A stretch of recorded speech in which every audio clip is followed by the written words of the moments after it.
ইচ্ছে থাকলে মানুষ অনেক কিছু করতে পারে।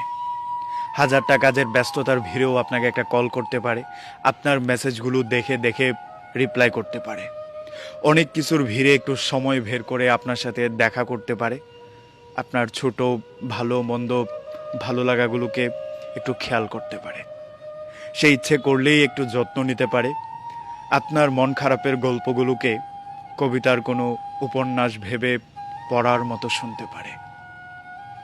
মানুষ ইচ্ছে করলে অনেক কিছুই পারে।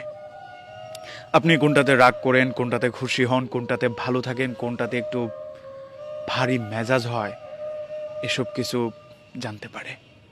মানুষ না চাইলে কিচ্ছু করতে পারে না, বা করেও না।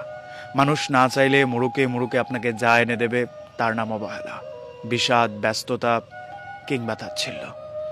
এগুলো নিয়ে হয়তো আপনি এগোতে পারবেন, কিন্তু সম্পর্কটাকে সুস্থ রাখতে পারবেন না। ধীরে ধীরে দেখবেন আপনার সুস্থ সুন্দর একটা স্বাবলম্বী সম্পর্ক অসুস্থ হয়ে ক্যান্সারে আক্রান্ত হয়ে গিয়েছে। যতই চেষ্টা করছেন, একা আর টেনে নিতে পারছেন না। অসুস্থ দেহের মতো আপনি ক্লান্ত হয়ে পড়েছেন। যে মানুষটা একটা সময় চোখ ভরে আপনাকে দেখত, মুগ্ধ হয়ে আপনার দিকে তাকিয়ে থাকতো, সেই মানুষটার চেহারায় আপনার প্রতি বিষণ্ণতা। আপনাকে দেখলে তার একটা বিরক্তির ছাপ ভেসে ওঠে। এগুলো হয়, এগুলো কমন। সম্পর্কের দিন বেড়ে গেলে কিছু মানুষ সম্পর্কের প্রতি একটা অনীহা নিয়ে আসে, তৃপ্ততা নিয়ে আসে। তখন সুন্দর কথা, ভালো ব্যবহার, সুন্দরভাবে বাঁচতে চাওয়া, এগুলো শুধুমাত্র একটা আপেক্ষিক বিষয় হয়ে যায়। তখন চাইলেও সেই সম্পর্কটাকে টিকানো সম্ভব হয় না। ওই যে মানুষ চায় না বলেই এগুলো হয়, অথচ মানুষ চাইলে কত কিছু পারে।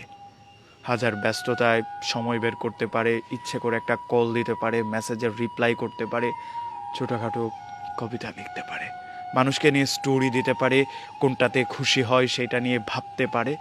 সব পারে মানুষ, কিন্তু মানুষ চায় না বলেই একটা সুস্থ সুন্দর সাবলীল সম্পর্ক অসুস্থ হয়ে যায়, একেবারে নষ্ট হয়ে যায়।